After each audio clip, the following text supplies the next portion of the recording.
नमस्कार, मैं हूं सौरभ। प्रधानमंत्री नरेंद्र मोदी इस वक्त ग्लोबल चैलेंजेस को सॉल्व करने के लिए वैज्ञानिकों को संबोधित कर रहे हैं।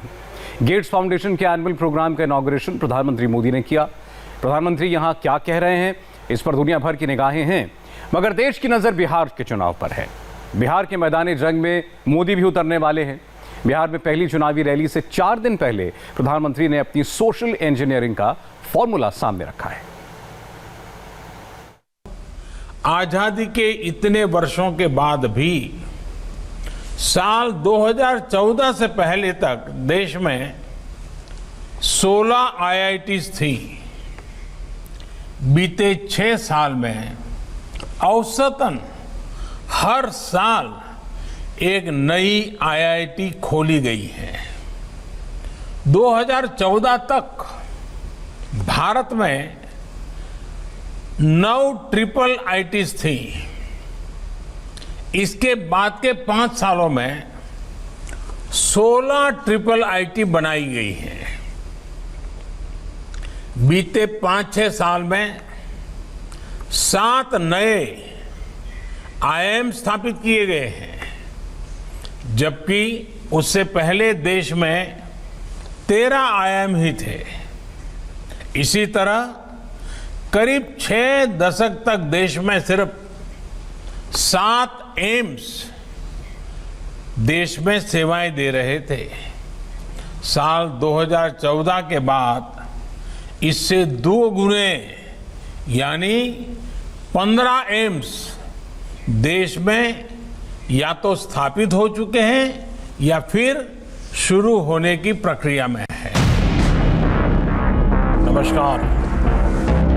प्रधानमंत्री नरेंद्र मोदी की सोशल इंजीनियरिंग पॉलिटिकल वॉर जीतने का टूल नहीं है। नरेंद्र मोदी की पॉलिसी देश को आगे बढ़ाने का माध्यम है। कुछ लोग कहते हैं कि नरेंद्र मोदी जो कुछ भी करते हैं वो चुनाव जीतने के लिए करते हैं, मगर ये सच भी हो, अगर मोदी चुनाव जीतने के लिए IIT, IIM और एम्स बना रहे हो तो ये हिंदुस्तान के लिए अच्छा है। नरेंद्र मोदी की पॉपुलैरिटी ऑल टाइम हाई है। मोदी की पॉलिटिकल स्ट्रेटजी का तोड़ नहीं है। मोदी एक विनिंग मशीन है जो बस जीतना जानते हैं। नरेंद्र मोदी जिंदाबाद। मोदी को मालूम है कि चुनाव यूथ का है। जीत और हार नौजवान तय करते हैं, इसीलिए मोदी यूथ की बातें करते हैं। दूसरे नेता जहां नौजवानों से वादे करके वोट मांगते हैं, मोदी पहले काम करते हैं, फिर उसके बारे में बताते हैं। इसीलिए मोदी के नाम पर वोट अपने आप मिल जाते हैं। साथियों, बीते 5-6 सालों से हायर एजुकेशन में जो प्रयास हो रहे हैं, ये प्रयास सिर्फ नए इंस्टीट्यूशन खोलने तक ही सीमित नहीं है। इन संस्थाओं में गवर्नेंस में रिफॉर्म से लेकर जेंडर और सोशल पार्टिसिपेशन सुनिश्चित करने के लिए भी काम किया गया है। ऐसे संस्थानों को ज्यादा ऑटोनॉमी दी जा रही है ताकि वो अपनी जरूरत के मुताबिक फैसले ले सकें।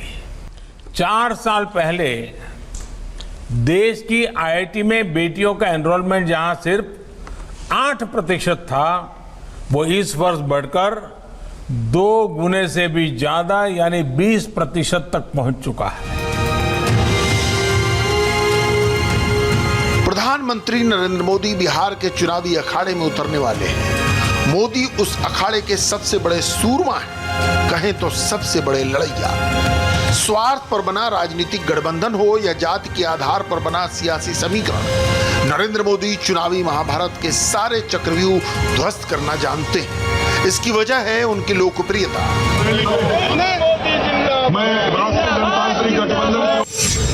हाल के सर्वे के मुताबिक मोदी की लोकप्रियता के आसपास दूसरा कोई नेता नहीं है। नरेंद्र मोदी की अप्रूवल रेटिंग 78% के करीब है। कोरोना के दौरान दुनिया भर के नेताओं की रेटिंग घटी, लेकिन भारत में नरेंद्र मोदी की लोकप्रियता बढ़ी।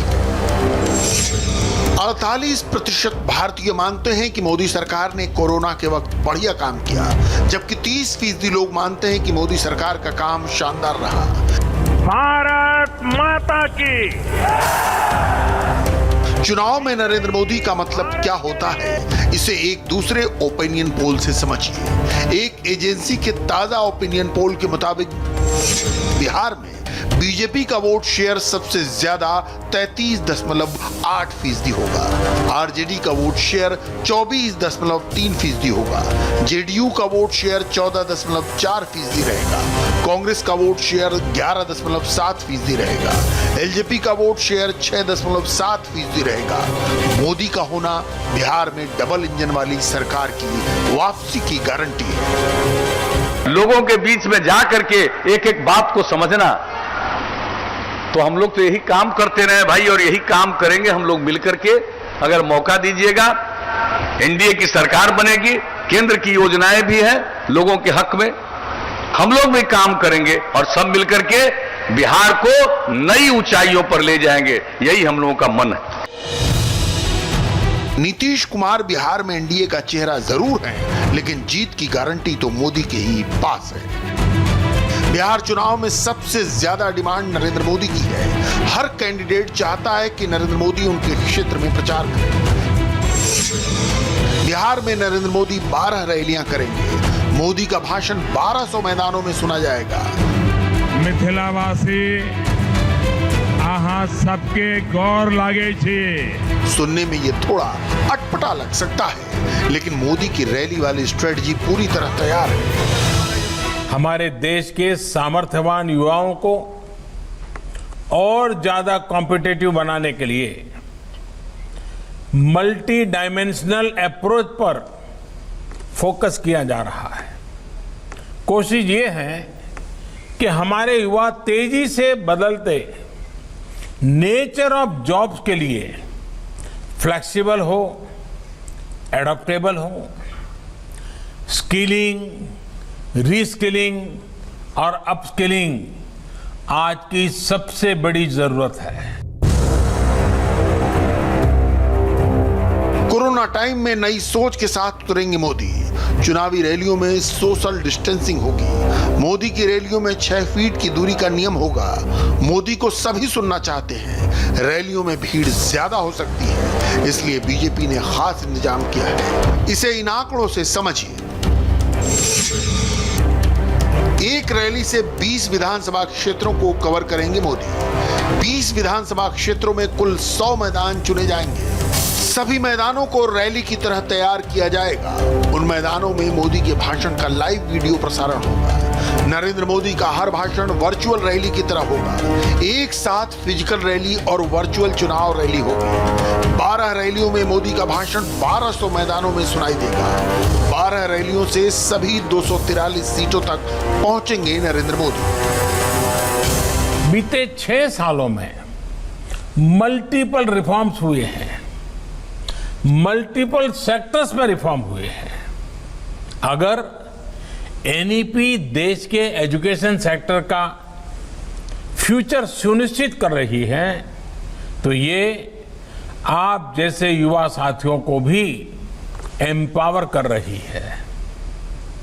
अगर खेती से जुड़े रिफॉर्म्स किसानों को सशक्त कर रहे हैं, तो लेबर रिफॉर्म्स लेबर और इंडस्ट्री दोनों को ग्रोथ, सिक्योरिटी और ट्रस्ट दे रहे हैं। डायरेक्ट बेनिफिट ट्रांसफर, इससे हमारा जहां हमारे पब्लिक डिस्ट्रीब्यूशन सिस्टम में सुधार आया है, तो वहीं रेरा से हमारे होम बायर्स को सुरक्षा मिली है। बिहार में नरेंद्र मोदी का प्रोग्राम फिक्स हो चुका है। 23 अक्टूबर को सासाराम, गया और भागलपुर में रैली। 28 अक्टूबर को दरभंगा, मुजफ्फरपुर और पटना में रैली। 1 नवंबर को छपरा, पूर्वी चंपारण और समस्तीपुर में रैली। 3 नवंबर को पश्चिमी चंपारण, सहरसा और अररिया में मोदी की रैली। हमारी सरकार चुनावी सियासत के सबसे बड़े ब्रांड है नरेंद्र मोदी। उनकी रैलियों के लिए बीजेपी ने शहर के सबसे बड़े मैदान बुक कराए हैं। गया का गांधी मैदान, 23 अक्टूबर को मोदी की रैली, 54,000 की क्षमता। भागलपुर का एयरपोर्ट ग्राउंड 23 अक्टूबर को मोदी की रैली 3,30,000 की क्षमता। पटना का गांधी मैदान 28 अक्टूबर को मोदी की रैली 10 लाख की क्षमता।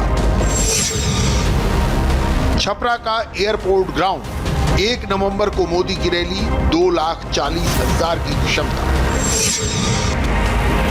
समस्तीपुर का चांद स्टेडियम 1 नवंबर को मोदी की रैली 43,000 की क्षमता।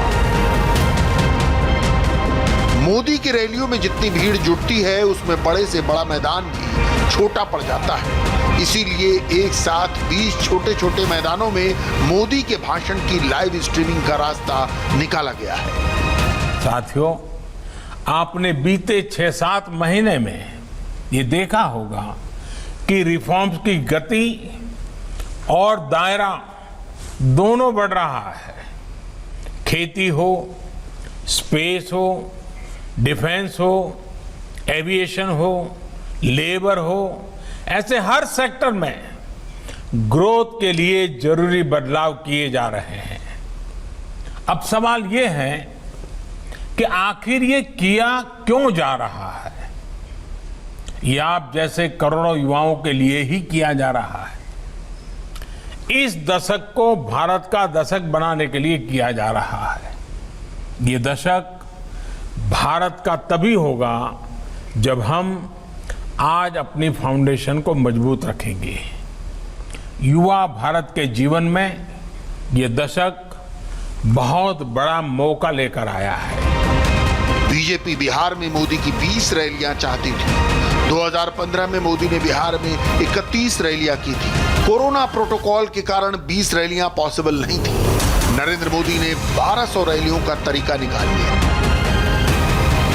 बिहार में पॉलिटिकल अलायंस को लेकर चिराग पासवान चाहे जितना कंफ्यूजन फैलाने की कोशिश कर रहे हो, पब्लिक नरेंद्र मोदी की बातों पर यकीन करती है। मोदी ने एक बार कमिटमेंट कर दिया है, नीतीश कुमार अगले सीएम फेस होंगे, तो जीत के बाद नीतीश ही सीएम बनेंगे। प्रधानमंत्री की सोशल इंजीनियरिंग आपने देखी और सुनी। अब बात एक और नेता की जो बोलते हर मुद्दे पर है, सवाल भी उठाते हैं, लेकिन जब सवाल उनके अपने लोकसभा इलाके हैदराबाद को लेकर उठ रहे हैं तो पूरी तरह खामोश हैं। करीब 5 दशकों से असदुद्दीन ओवैसी का परिवार हैदराबाद की नुमाइंदगी कर रहा है। 7 विधानसभाओं में से 6 सीटों पर उनकी पार्टी के लोग हैं। आरोप लग रहे हैं कि इतने साल बाद भी हैदराबाद का ड्रेनेज सिस्टम सही नहीं कर पाए। हालत यह है कि रोज रोज की बारिश में हैदराबाद डूब जाता है। हमने हैदराबाद के इन हालात तक पहुंचने की वजह जानने और समझने की कोशिश की और ये रिपोर्ट आपके लिए तैयार की है। देखिए आप और समझिए हैदराबाद के असल हालात।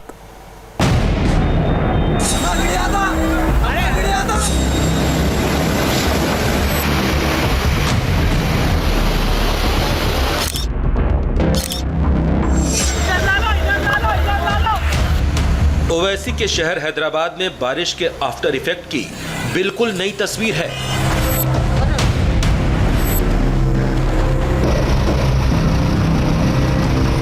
सुबह बारिश नहीं हुई, धूप निकली थी, लेकिन गदर मचा था। पूरे 48 घंटे बाद की ये तस्वीर पहली बार सामने आई है।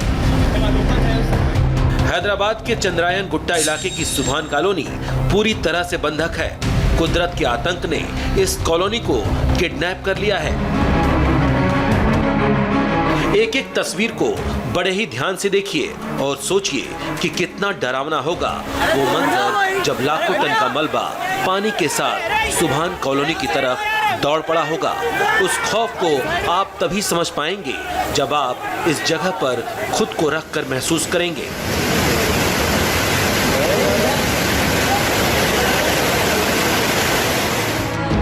हकीकत यह है कि हैदराबाद की सुभान कॉलोनी के लोग घर के बाहर न जा सकते हैं और न आ सकते हैं, क्योंकि दरवाजा नहीं खुल सकता।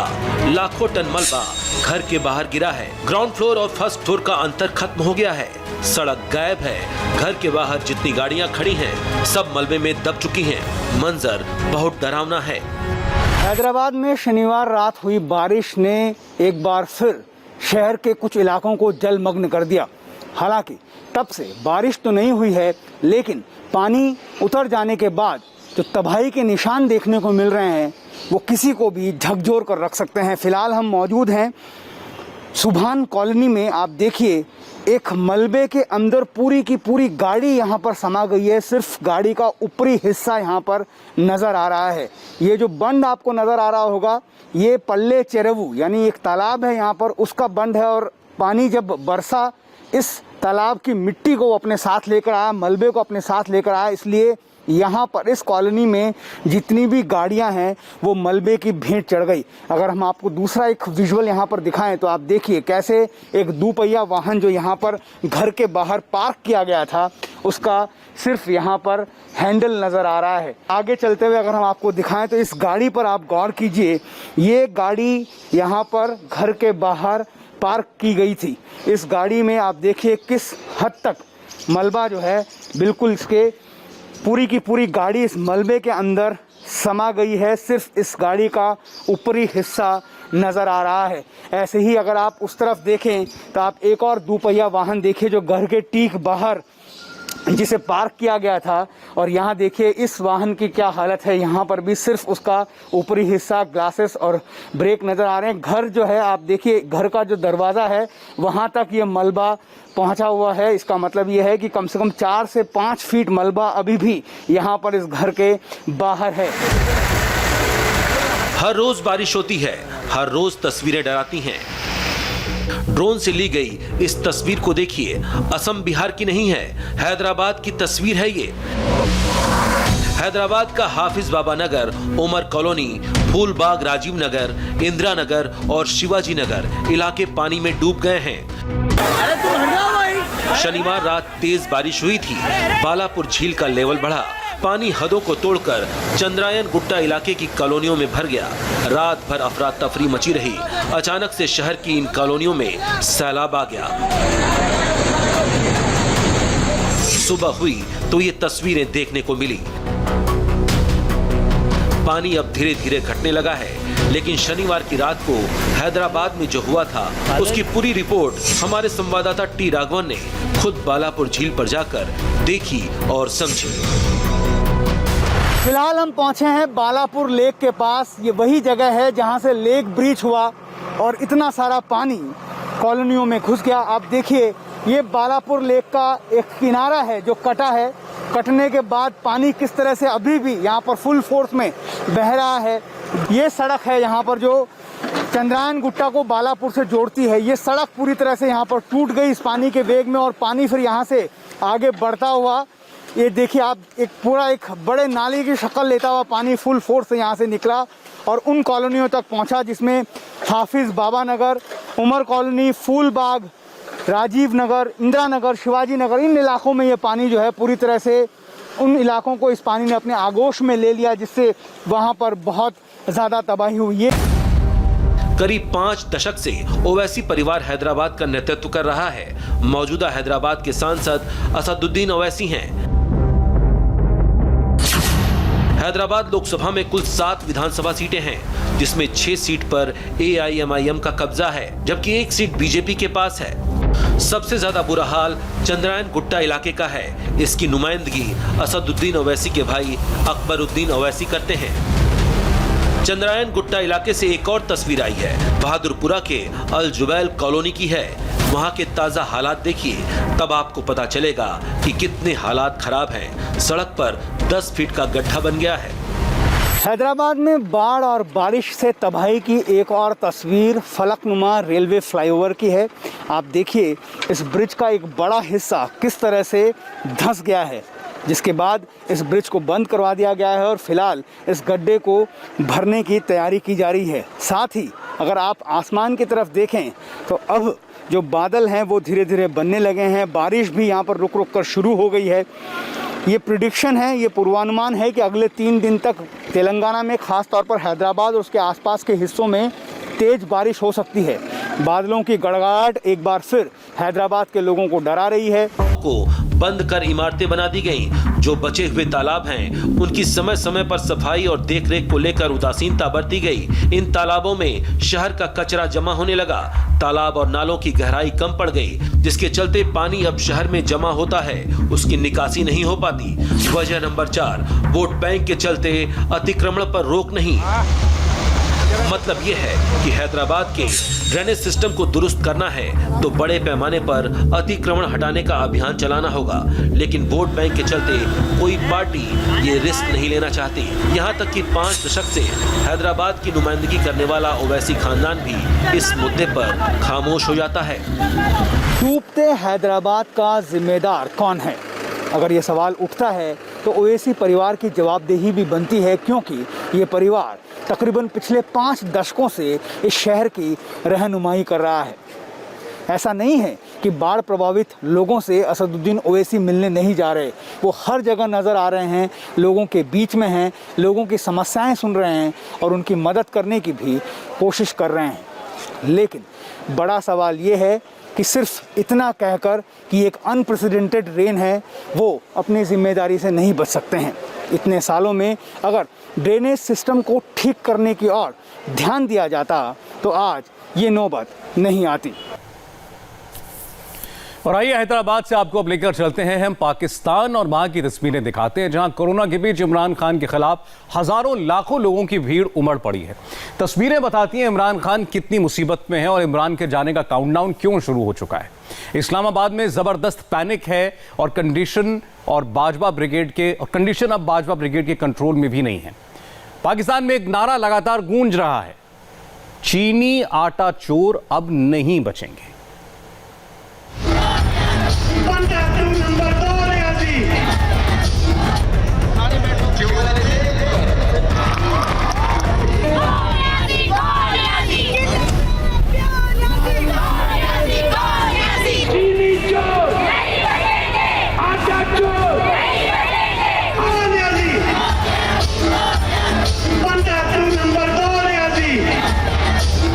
अभी तो एक ही जलसा हुआ है, लोगों को कहते हो घबराना नहीं है, और अभी एक गुजरावाला का जलसा हुआ और तुम घबराना शुरू हो गए हो।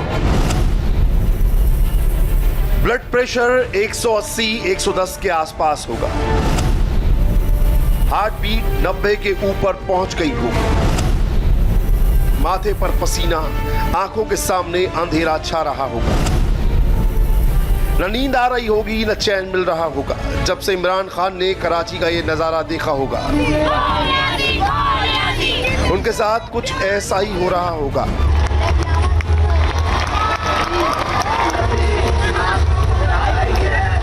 पाकिस्तान में क्या होने वाला है, इमरान खान का भविष्य क्या है और कैसे वजीर आजम की कुर्सी चरमराने वाली है, ये इसकी झलक है।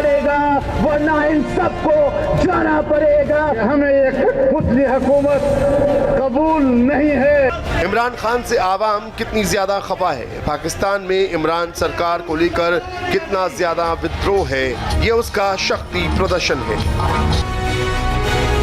पाकिस्तान में इमरान सरकार के खिलाफ संयुक्त विपक्ष ने कराची में दूसरी रैली की, जिसको देखने के बाद इमरान सरकार और पाकिस्तानी जनरल बाजवा की नींद जरूर उड़ गई होगी, क्योंकि इस बार 500,000 लोग उनके विरोध में खड़े नहीं थे, बल्कि कोरोना के बीच लाखों लोगों का सैलाब उमड़ आया।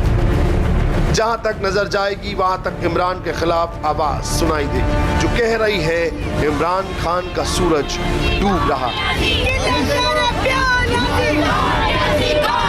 जो लोग हैं उनकी आमद का सिलसिला जारी है।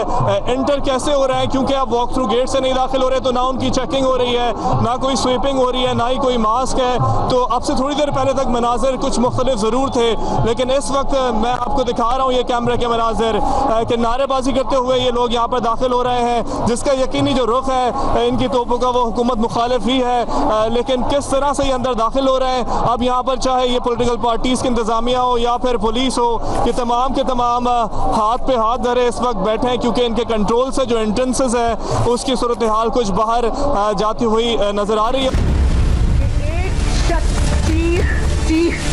इमरान खान के खिलाफ पूरा विपक्ष एकजुट हो चुका है और उसका खौफ इमरान के चेहरे पर साफ नजर आ रहा है। ये जो अब आप इमरान खान देखेंगे, ये एक मुख्तलिफ इमरान खान आने लगा। किसी किस्म का प्रोडक्शन ऑर्डर किसी डाकू को अब नहीं मिलेगा। नवाज शरीफ, मैं तुम्हें अब ये आज सुन लो मेरी गौर से बात, आज से मेरी पूरी कोशिश है तुम्हें इस मुल्क में वापस लाया जाए। तुम वापस आओ तो मैं देखता हूं तुम्हें हम कैसे रखते हैं। नवाज शरीफ इंग्लैंड में है, उनकी विरासत को मरियम शरीफ संभाल रही है। उछल रहे हो, तुम्हें ये हक किसने दिया है? क्या फौज इमरान खान की है? दूसरी तरफ बिलावल भुट्टो भी इमरान खान पर जबरदस्त हमला कर रहे हैं। इस हुकूमत को, इस सिलेक्टेड को, इनके सिलेक्टर्स को हमारा पेज पे आना पड़ेगा। और इन दोनों की पॉलिटिकल जोड़ी इमरान पर बहुत भारी साबित हो रही है। इमरान खान की जुबान बता रही है उन पर कितना ज्यादा प्रेशर है। 2 बच्चों ने तकरीरें की थी, उनके ऊपर मैं बात नहीं करना चाहता। एक उनमें से नानी हो गई है, लेकिन मेरे लिए बच्चे ही हैं वो। 1 घंटा उन दोनों ने पैसे बनाने के लिए हलाल का काम नहीं किया। भले किसके ऊपर हैं? अपने दोनों बापों की हराम की कमाई के ऊपर पले हुए। जब कोई नेता ऐसी भाषा बोलने लगे तो समझ जाइए चोट कितनी गहरी लगी है। लेकिन इमरान खान को अभी और दर्द देखने हैं। अभी तो एक ही जलसा हुआ है, लोगों को कहते हो घबराना नहीं है, और अभी एक गुजरावाला का जलसा हुआ और तुम घबराना शुरू हो गए हो। एक ही जलसे में न सिर्फ ये कि अपना दिमागी तवाज़ुन भी खो बैठे हो, बल्कि अपने होशो हवास भी खो बैठे हो। ना इमरान खान का नाम लेना पसंद करती हूं, ना उस जाली इंसान को मैं वजीर आजम मानती हूं, ना मैंने उसकी जाली हुकूमत को कभी तस्लीम किया है। मुझे कहा कि ये बच्ची है लेकिन नानी है, तो मैं अल्लाह ताला का बहुत शुक्र अदा करती हूं कि मैं सिर्फ एक बच्ची नहीं 2 बच्चों की नानी हूं माशाअल्लाह। यहाँ हाथ खड़ा करें, कितनी खवातीन नानी है, कितनी खवातीन दादियां हैं, तो बताओ कि कितना खूबसूरत रिश्ता होता है ये। और आपने जब ये बात कही तो आपने मेरी तस्दीक नहीं की, आपने उस मुकद्दस रिश्ते की तस्दीक की है। नानी कौन होती है? माँ के पाँव के नीचे जन्नत होती है, वो माँ की भी माँ होती है। आपने उस रिश्ते की तस्दीक की। मैं अगर इस पे आपको निशाना बनाना चाहूं तो मेरे पास ऐसी बातें हैं कि शायद मेरी जबान भी जेब ना दे वो बात करने की, मैं नहीं करूंगी। उसकी वजह यह है कि मैं नवाज शरीफ और कलसूम नवाज की बेटी हूं। पाकिस्तान में सियासी भूचाल आया हुआ है। इमरान खान बाजवा के हाथों से मामला आउट ऑफ कंट्रोल हो गया है। इमरान खान का चेहरा देखिए, चमक गायब हो चुकी है। 1 साल की सत्ता में 10 साल उम्र बढ़ गई है। इमरान का चेहरा देखा, अब कराची रैली में शामिल हुई जनता के चेहरे देखिए। एक एक चेहरे पर बदलाव की उम्मीद साफ साफ नजर आ रही है।